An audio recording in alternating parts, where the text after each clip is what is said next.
small business owners, entrepreneurs, medium startups, and VCs, this one's for you. Welcome to Beyond the Bottom Line, Balancing Evolution with Execution, hosted by Elevate Talent Solutions founder and CEO, Ron Miller.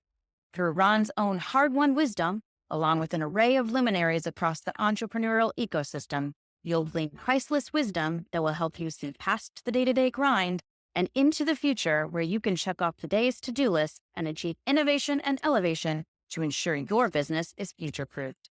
Fulfilling and profitable, it's time for Beyond the Bottom Line, balancing evolution with execution. Take it away, Ron.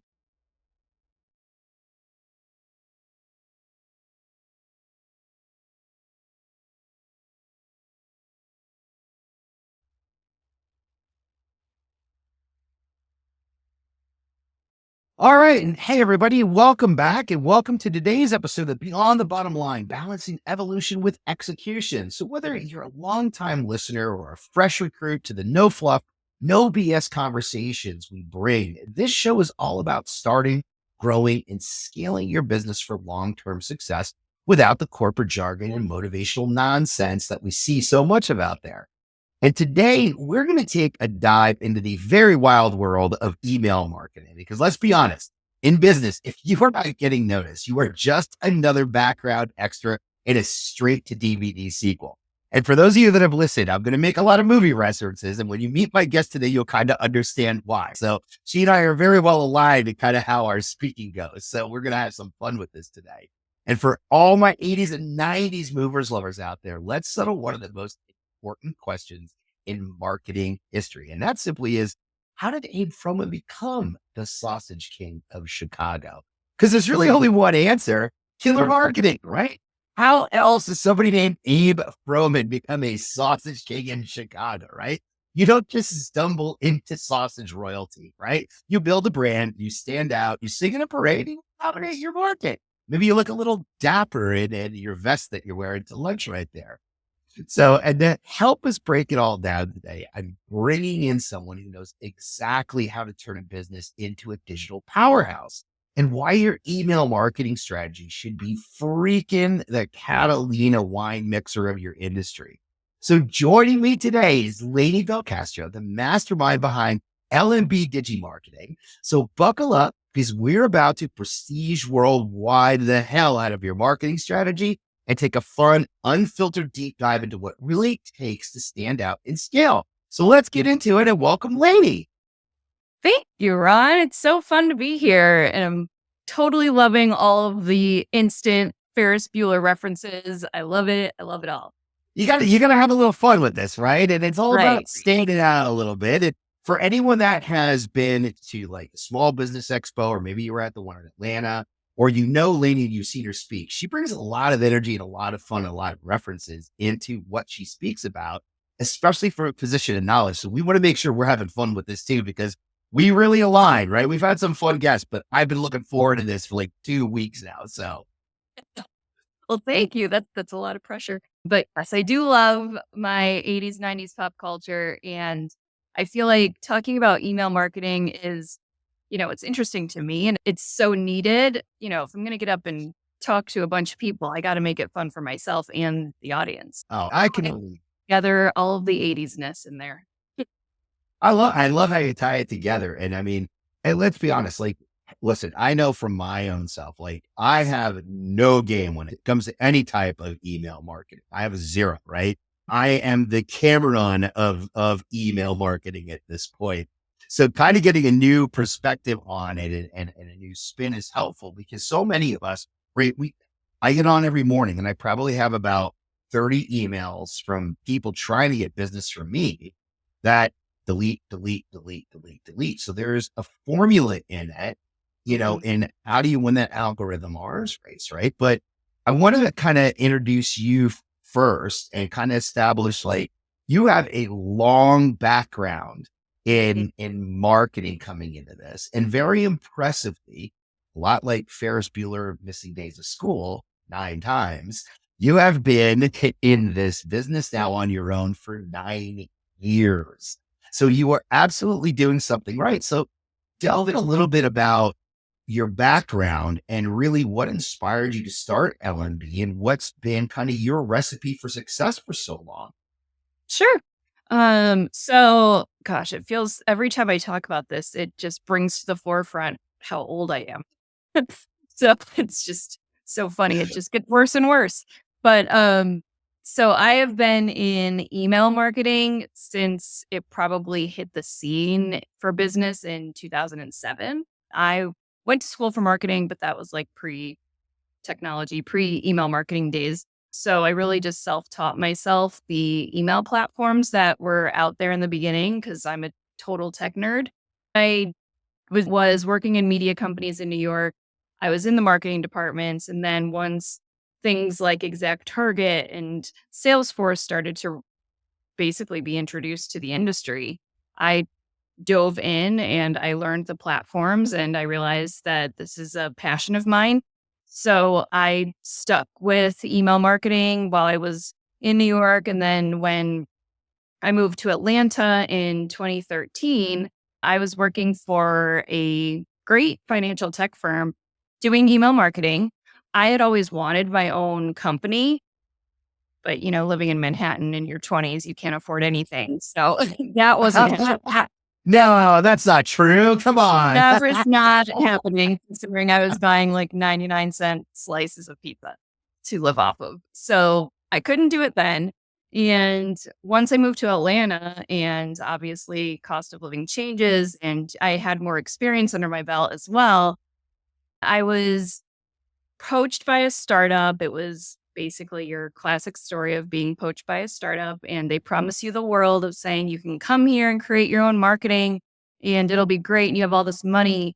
And then you get there and it's a big fat lie, and you realize you're probably going to get laid off within 6 months. So I started to look for full time jobs again and networked my butt off. And what I found was that more people were saying, we're not hiring full time, but we are hiring consultants. So we'll give you some projects to work on in the meantime. And that just kind of snowballed. And I realized this is probably a business that I can have. It's just my own email marketing consulting business. And so I started that in 2015. And here we are, almost 10 years later. My God. And I really try and focus on just doing the email marketing audits for platforms because I just love to untangle knots, but also work on the email marketing strategy for people. That Well, was a you're long-winded way of giving you my bit. Again, oh, so many years you covered. oh. Well, all right. So further thing we got to let's unravel this knot for everybody listening or watching. So Lainey and I are right around the same age group.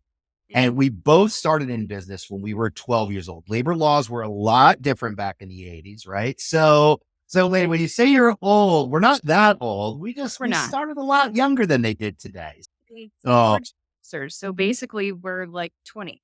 pretty Yep. much. Not grow up. At least in my brain, I'm still somewhere in my late 20s. Right. My daughter will say something different, but in my brain, that's where I'm at yet.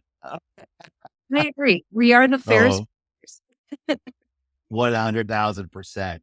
Mhm. Oh my goodness. When you kind of talk a little bit about untangling knots, I'd really like to kind of delve into what your experience has been because listen, I've been with a couple different organizations over my career and I've seen a lot of different versions of this. I almost, for myself on the recruiting and ops side, I really kind of tie the knots that you're talking about into the same kind of knots that we see with AI now in recruiting and outreach messaging, right? And you have different types of email marketing and marketing in general. We've all been through the years through different facets of that with, listen, I'll go date myself too, because when I started in business, we didn't have the internet, right? Our marketing was flyers and drop offs and handouts and packets and pamphlets. And you had to have the personality with it to make it stick. And I think some of that, to your point in networking your butt off, I Mhm. think some of that goes hand in hand with the email marketing, but we have everything so knotted up in quick, easy, least amount of touches, very little training. messaging doesn't go out. So there's probably millions and millions of emails today that never even get open Right. Right. because they don't have the right kind of marketing. So I'd love to get your perspective on how has really the email marketing in general evolved, and how do you really start to find your place? Like what's working and what's failing today, and how do you start winning that algorithm race to get noticed? Yeah. It really is getting harder and harder. And it makes my job harder and harder because when you think back to early days of email, I mean, there were no privacy laws, there were no rules and regulations on Yeah. what best practices were. So we were kind of just the wild, wild west. And we were like, oh, there's this platform that can send thousands of emails all at once. We'll just plop in a big old list and put a sales pitch together and we'll hit the send button and it'll be fine. And it Right. was fine for a while. But there really wasn't a lot of segmenting and targeting going on. There really wasn't any sort of strategy around it.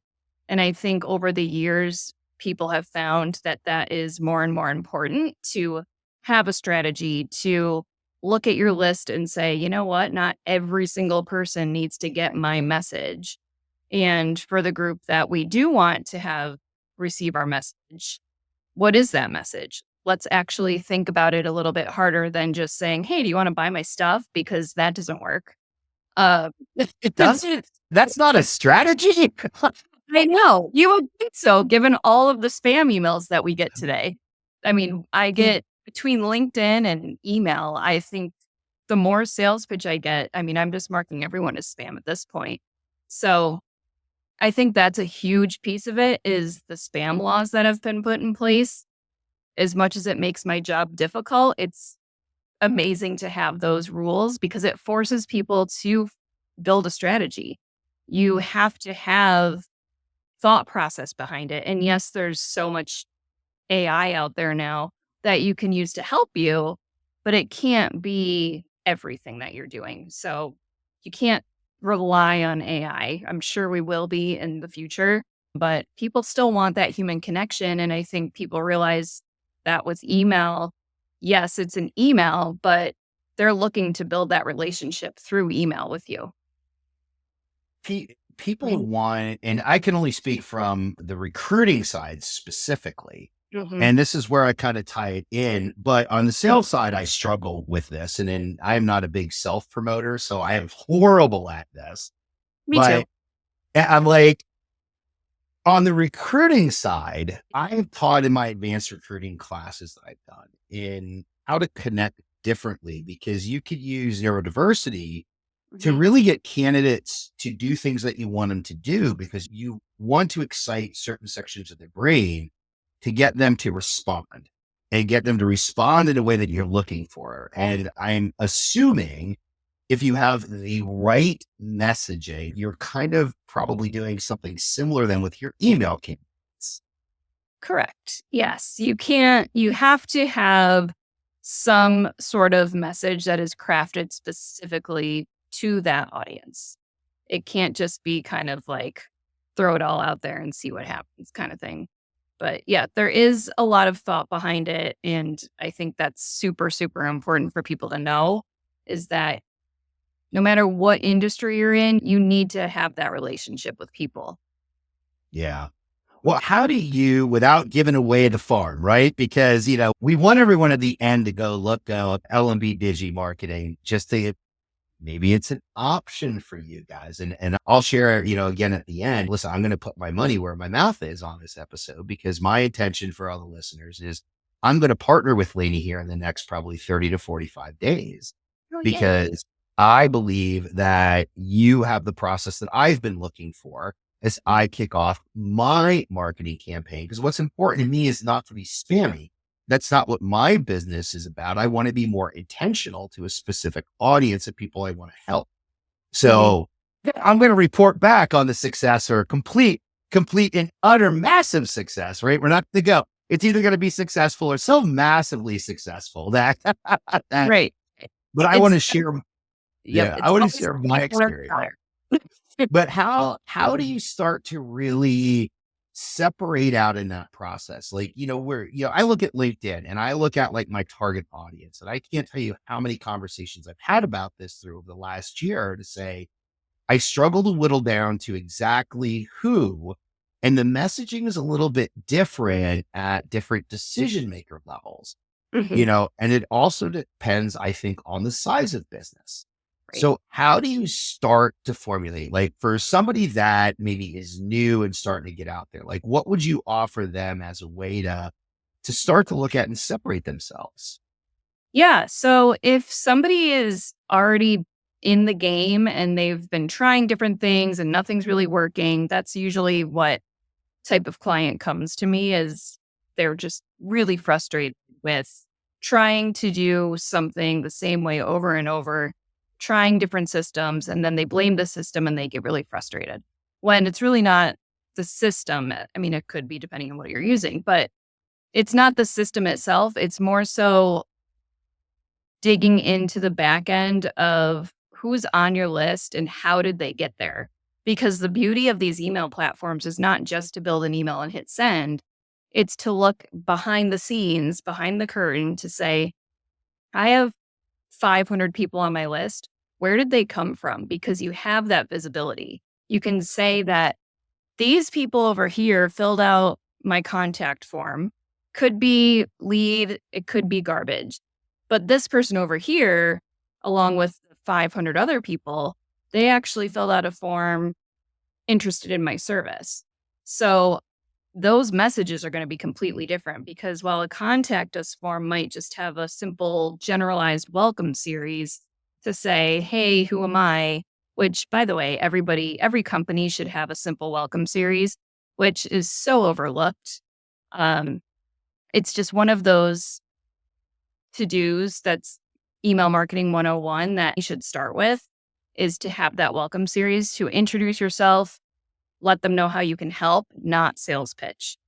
But then to those people that have filled out the form that are interested in your service, or maybe you met them at an event and they're interested in your service, you're going to email them in a totally different way because you know that they are a bit warmer of a lead and you can craft your message to say, hey, I saw that you are interested.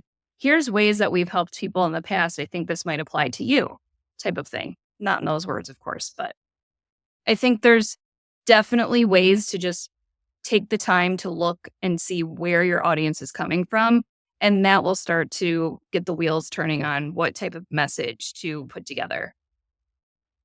Interesting. And you know what? I'm going to be honest. So this is the first time that I have heard, and listen, I have worked with marketers my whole career, now corporate marketers, right? A lot of them are like to be like, oh, I used to work at Dr. Pepper and I am the one that came up with, this part of Dr. Pepper. And it's like, dude, that's great, but it's Dr. Pepper. It's going to sell itself like a McRib, you could come Right. up with anything. The McRib is going to sell, right? You could like put a skull and crossbones on it and claim fame to that. Anyways, I'm getting off on a diverging here, but But the McRib is worth it. it is worth it once a year, right? And Yep. that is why probably we don't have massive obesity here in No, you nothing to know, do with but it. this is the first time I'm really hearing somebody in marketing say you need a welcome series. Mm, Like, so, yeah. and listen, I almost was guilty of this, and I stopped myself because I was like, dude, you get up every day and you go to work upstairs in your office and you open up your email and it's delete, delete, delete, delete, delete because you clicked on something one time and you wound up on 70 lists that are Yes. being sold because we get those emails every day of, I have a list specific to your business and you know nothing of that. Anyways, I digress before I go off on an angry tangent of it.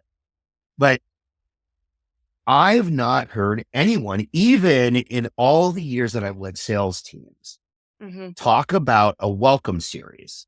Hmm.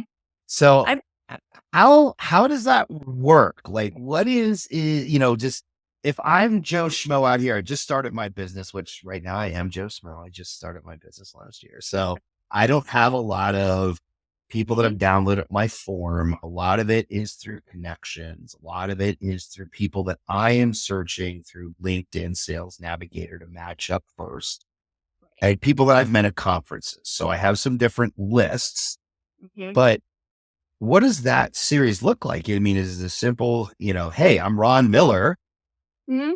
Yeah. and this is what I do?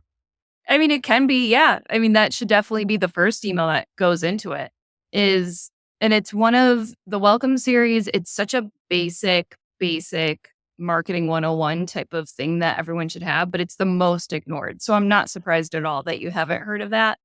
But it is something that every single company should have because it's such an easy win in the building relationship process. So welcome series, whether you met someone at an event or you found them on LinkedIn, the biggest thing is asking permission to email them.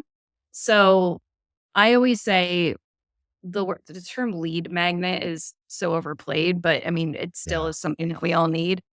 Get a landing page with a form and a free offer and throw it out there to your LinkedIn or social media so you can collect email addresses organically. And from there, you want to put them all into a welcome series. And that first email should always be here's who I am, what I do, and what type of communication you can expect to hear from me. Do you want to receive these emails? Always ask permission because it seems silly, but first of all, it's definitely the law now. Those laws are strict at this point to have permission to email. If you scrape email addresses off LinkedIn just because they're there, that does not give you permission to send that email. So always ask.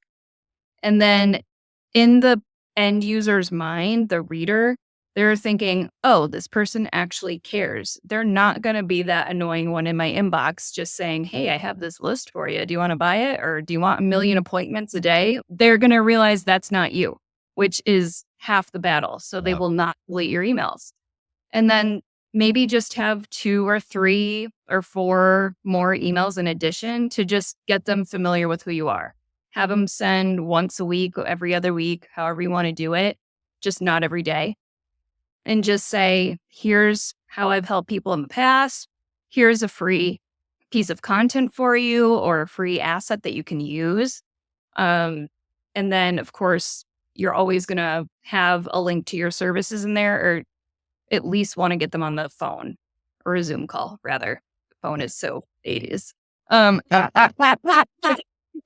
We don't want to like pick up the phone and dial. We want to just get them on a Zoom call or meet them in person if we can.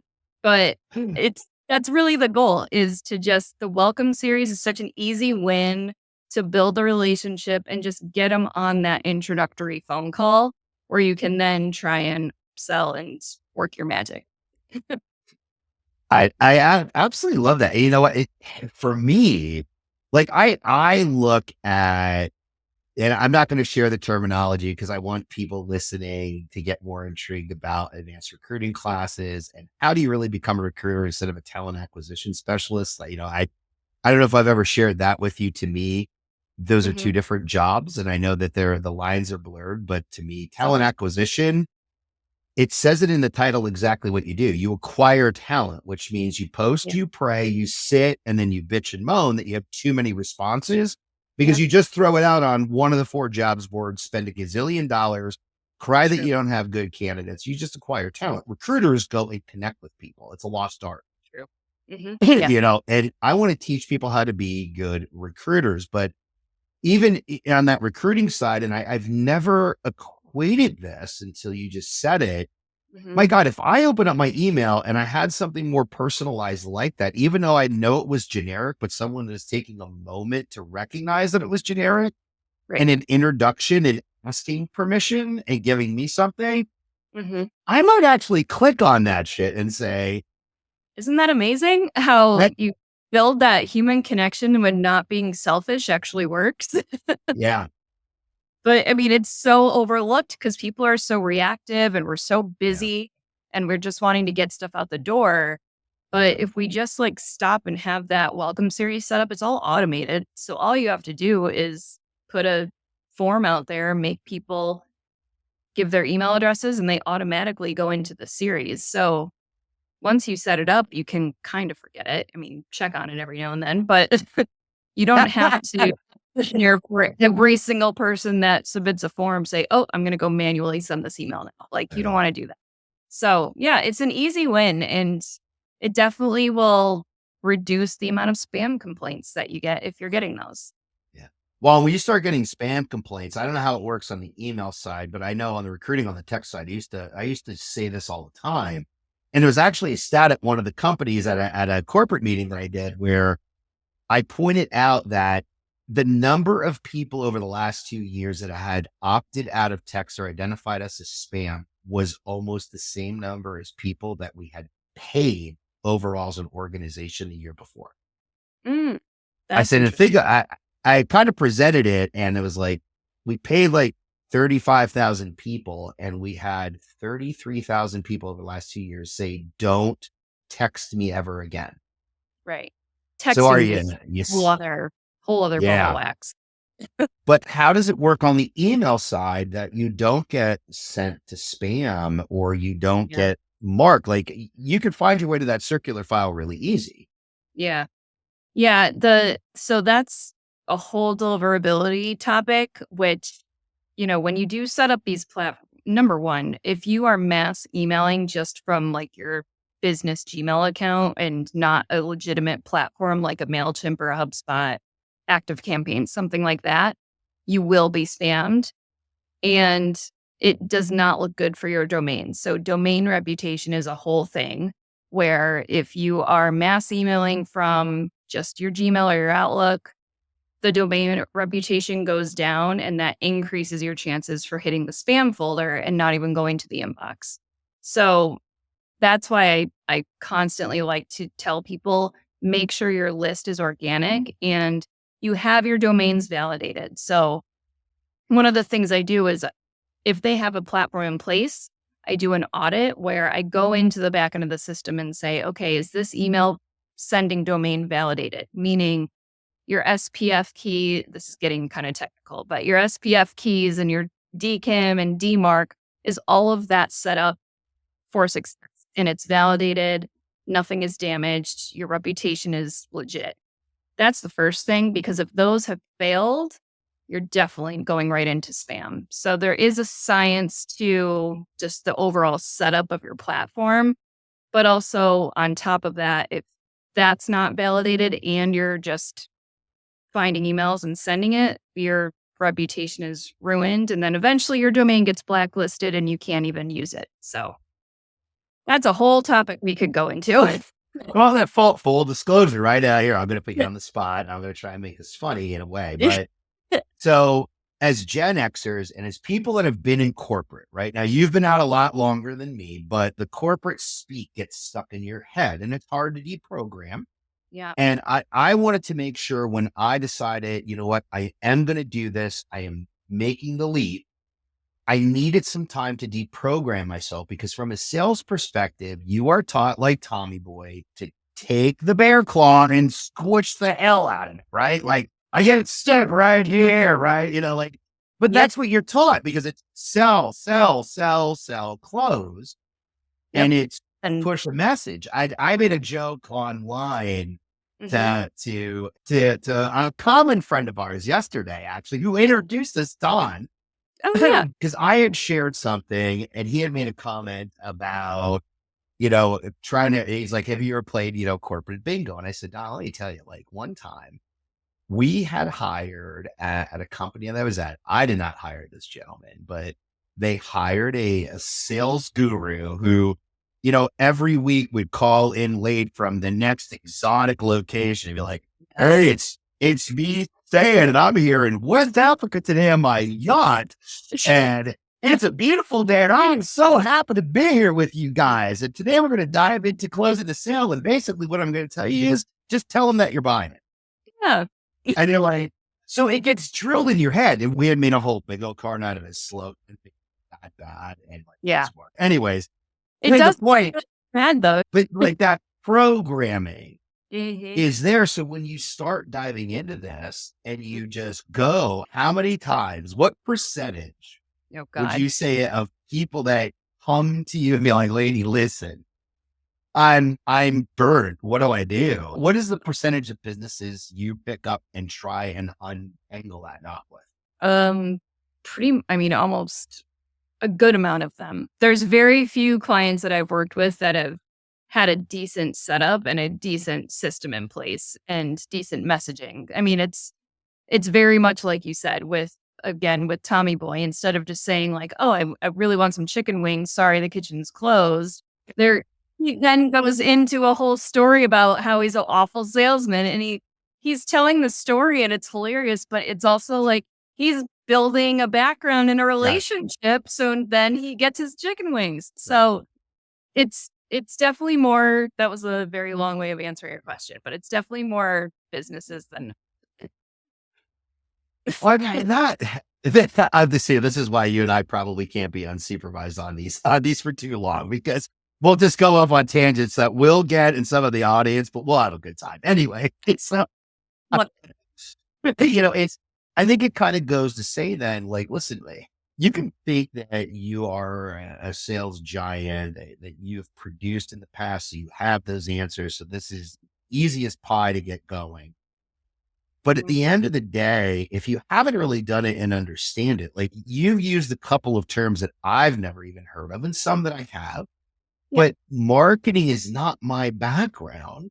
right. So I'm going to do what I think is best, which Mhm. is probably 50 or 70% wrong.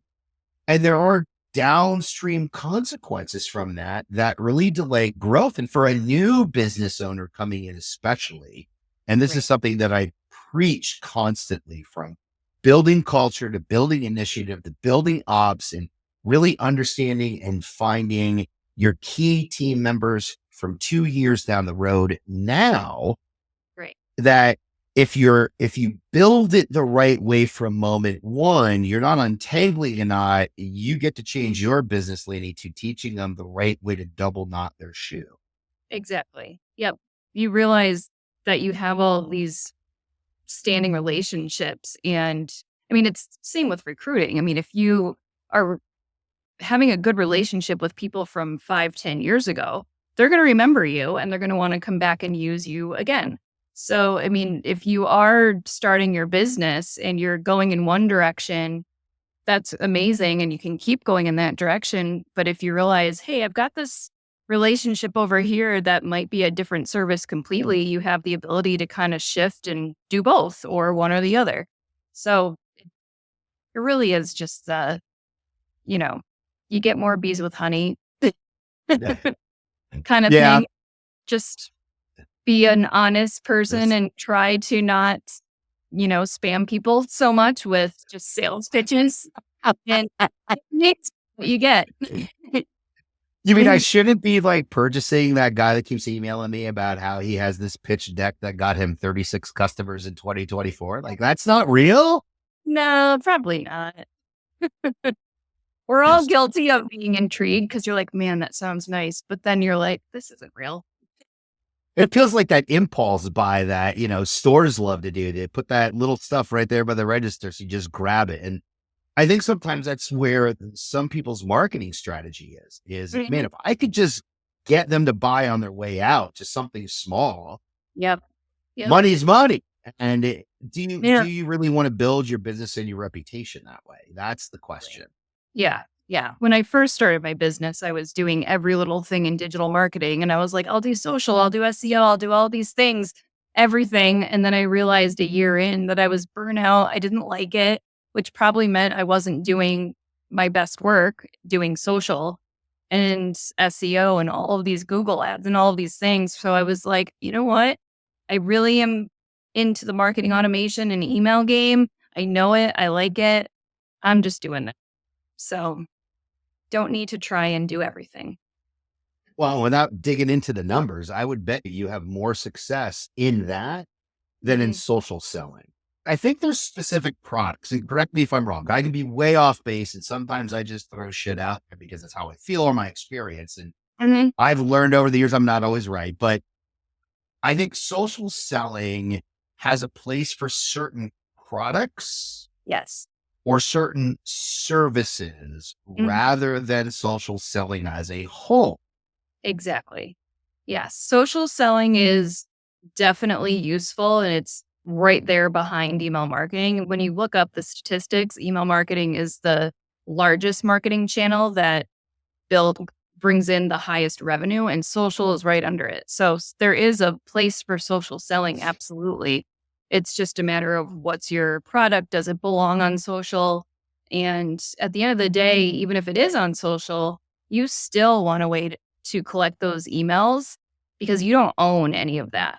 You do own, and I hate to use the word own, but once you have the email addresses that you've gotten from your lead magnets and they're in your own email platform, you're good. So if you happen to get kicked out of social, which so many people do, you lose all of your connections and there's no way to get those back really.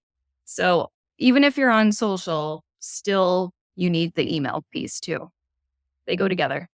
There you Mhm. go. See, it's not a one thing works and something else doesn't. It all is intertwined. Yep, it all goes together. Well, and I think as your email marketing goes, your recruiting kind of goes with it. Mhm. I've worked with companies where I'm like, yeah, I start untangling the same things, Lenny, where Yep, you you start getting into this stuff and their texts aren't going anywhere. There's limited response. They're not filling requests. Everything's coming from one or two resources and nothing is working the way that they intended. And you start right. pulling that whole mess apart and you start to get to that back end and it's simple things that the rush to do it does not mean that it's going to be done well. Exactly.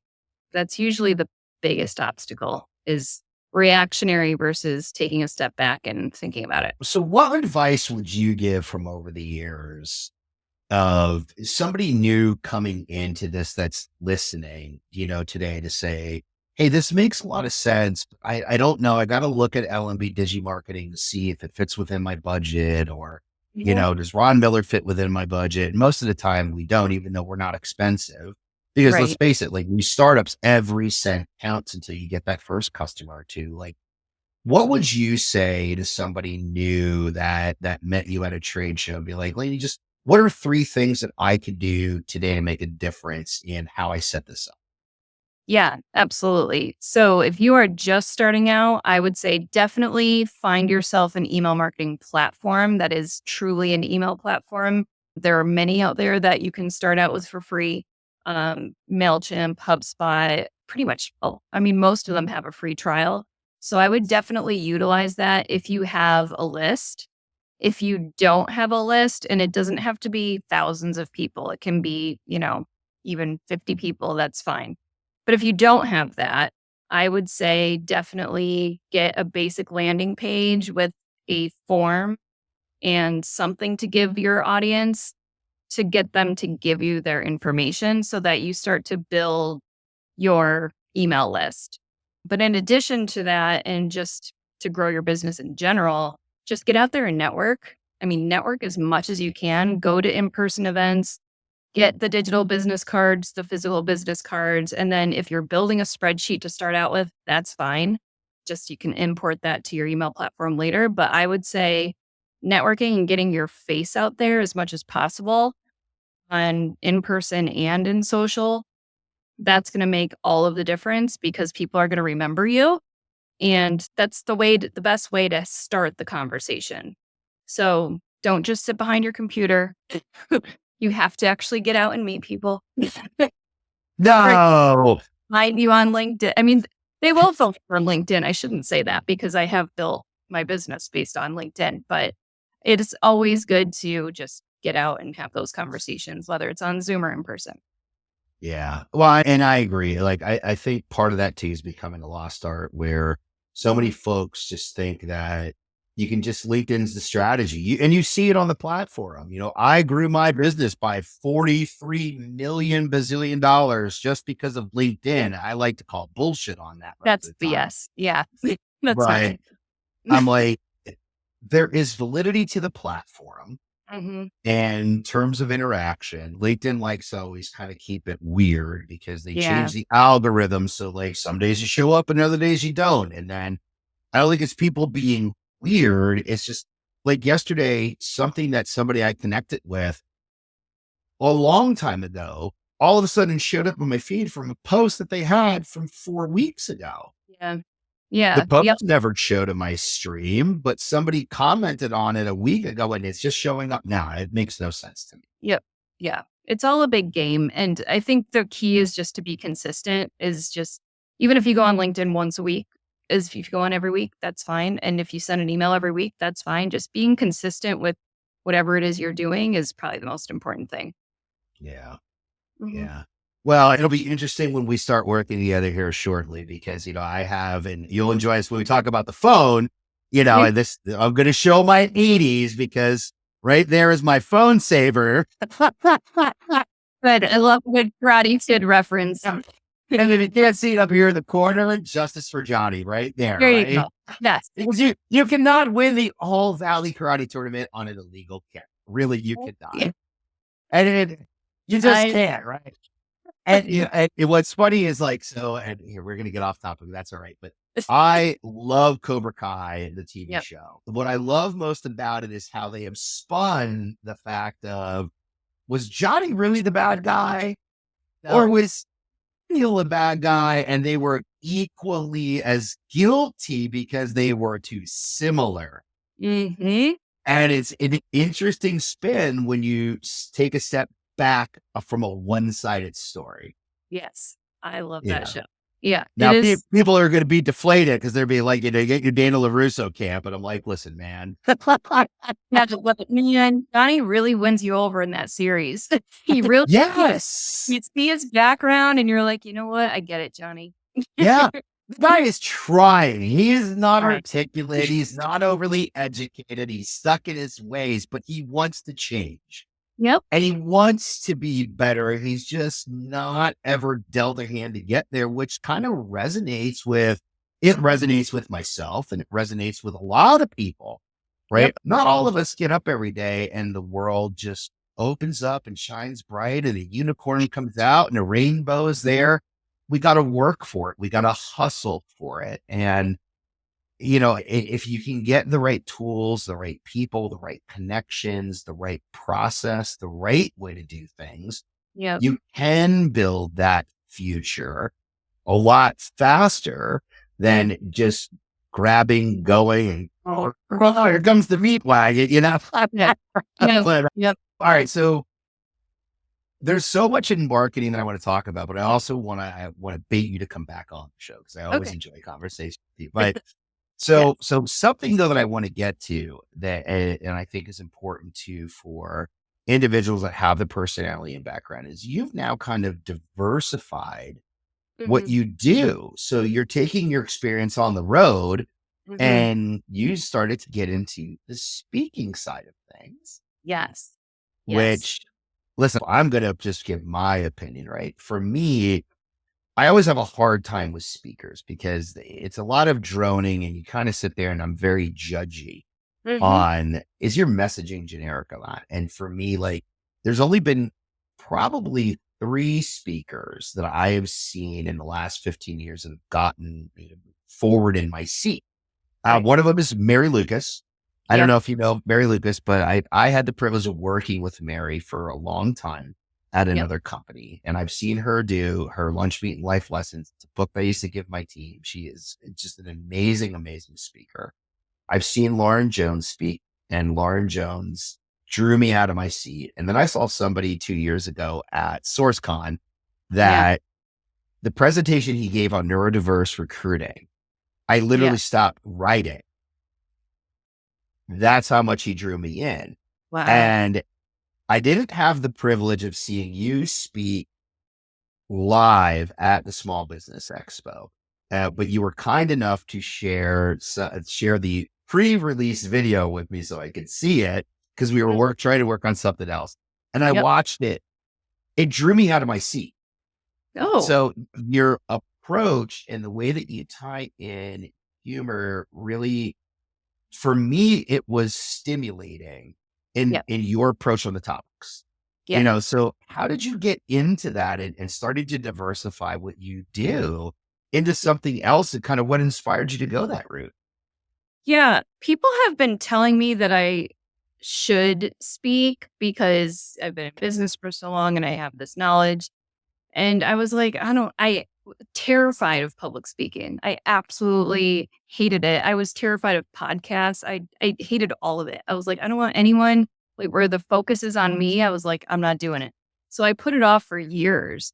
And then I had somebody who was hosting a conference here in Atlanta invite me to speak on his stage. And I was terrified, but I was like, you know what? I'm just going to dive in and try it. And I was probably like a deer in headlights where I just stood there and I didn't have the humor in it. And I was trying to be like, well, if I'm speaking in front of people, I have to be like buttoned up and, serious. And so I did that and I watched it after. I was like, oh my God. I was like, this is not me at all. So I had another speaking engagement for a conference in Texas that same year. And I was like, you know what? I'm like, this audience is fun. I'm going to do a speech where I compare Reebok pumps to email marketing. And I had pictures of my family when we were kids, like wearing Reebok pumps. And I was so much more comfortable doing it. I was like, this is what I have to do. I was like, I just need to be myself and bring my own humor and talk some shit and it'll be fun and bring my movie quoting into it. And ever since then, I was like, oh, okay, I can do this now. I can still deliver knowledge and make it fun, but I have to put in my own personality to make me feel more comfortable and just get the audience engaged because I mean, I had like Wayne's World quotes in there. I mean, it was just much, much more fun and people pay attention more. So I found that it's a lot more fun to do it, especially if you're just yourself. And then you're just in front of people more. So again, you're going to draw people in and they're going to want to talk to you more. So I'm 2 years into the speaking game and I'm working with the speaking coach and it's helping and it's getting more fun. So now I'm like, okay, where else can I go? I love it. I love it. Yeah. Oh, It is a yeah. great way to kind of bring more people in. I dipped my toe in myself recently Mhm. where, with the New Jersey Staffing Alliance, I volunteered myself to speak at their fall Yeah. symposium, the fall education conference. And, it was a very, very small group of people, but you had a good mix of, field level employees all the way up through owners. And I got myself extremely nervous going. So I like note cards and everything. And I mean, I've spoken before, not in that way. I'm used to giving presentations in front of large groups. So for me, I was like, yeah, I'll talk about recruiting. I'll talk about it all afternoon. Yep. And I got up there and I had a really great story about how to build, how recruiting and sales needed to intermingle in order to build something, and how when doing it a different way, I had two people on a team that had less than a year in staff and they closed $100 million national. Wow. Less than a year in. And I was telling the story and I got probably about 5 minutes in and I'd lost my place on my note cards already. And I'm standing there and I'm like, my heart's beating. My note cards are already in order. I got a slide on the board and I stopped and I was just like, F this, put the cards away. And I just ripped it. Yep. And I just told the story and it was a lot different. So I kind of got the bug. Yeah. Wanted to kind of do it now, but I know I'm not at that level yet. But I'd like to think it, because anyone that knows me, if you listen and you know me or you've worked on my teams, you always ask for a Ron Miller analogy because I was great at them, or I like to think I was, or a Ron Miller dad joke. But I quote movies all the time. I would smoke you. I'll tell you, when I catch up to you, challenge accept. Yes. They'll love a good movie quote challenge. Oh my goodness. But so lady, I absolutely loved having you on. Thank you for sharing background, your experience with us, giving those great little nuggets for people that are just starting out, calling out some things that'll help anyone at any level. And introducing some language. For me, I think when I met you and I started talking with you and I looked at your site, it was like, all right, this is somebody that actually has something that I believe is applicable to me in so many levels that I need to do something. This makes sense. Right. And I hope it makes sense to the audience. So I know we're going to drop all of your information when we release the episode. It'll be on all the platforms of where to get you. But for those of you beforehand, if you're looking to get a hold of Lainey, you can find her on LinkedIn or her website, which is lmbdigi marketing.com.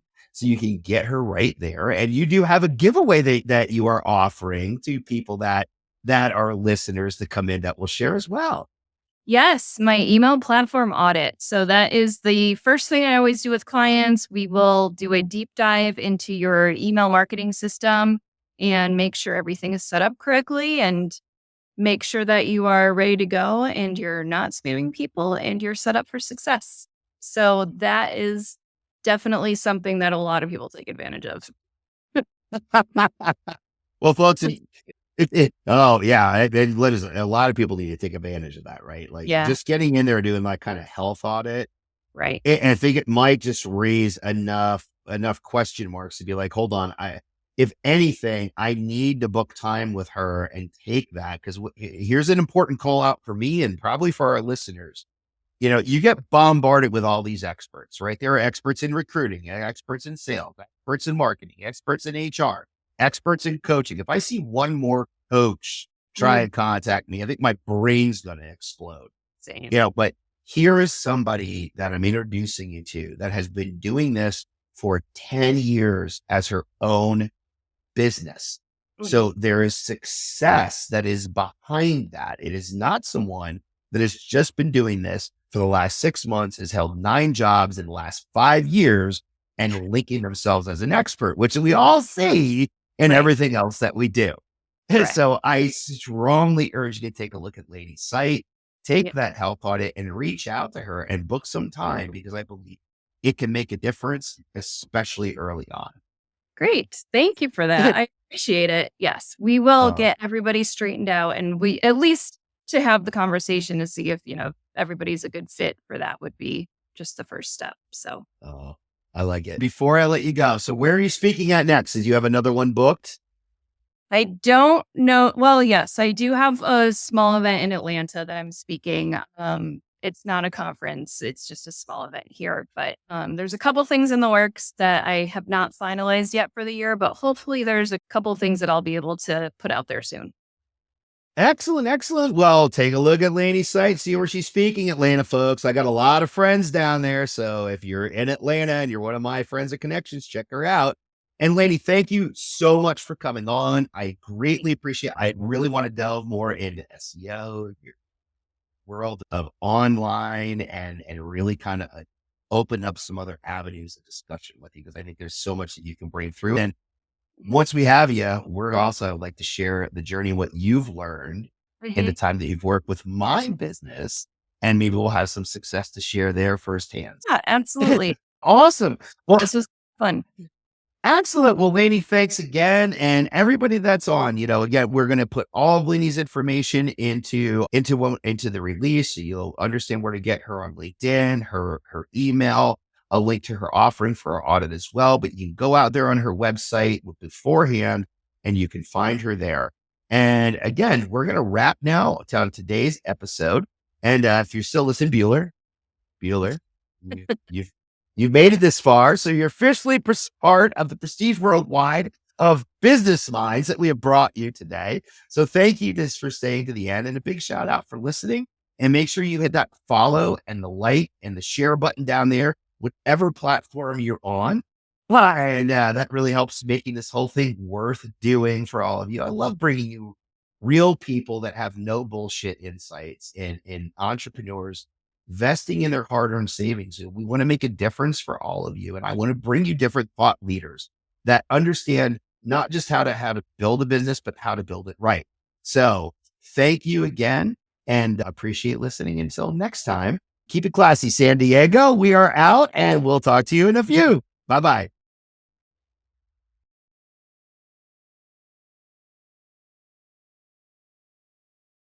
Thanks for listening to this episode of Beyond the Bottom Line. Do you have questions for Ron or today's guest about this episode? Reach out and your question might be featured on next week's mailbag. You can learn more about Ron and Elevate Talent Solutions at elevate-talent-solutions.com or or on LinkedIn. This podcast was edited and produced in partnership with Adrienne Rishart, principal of boutique marketing firm ACR Ventures. Check her out at acrventures.com for all your small business marketing needs. Be sure to hit that follow button and send us love letters and episode ideas to Ron Miller at elevatetalentsolutions.net. Tune in next week, and thanks for listening.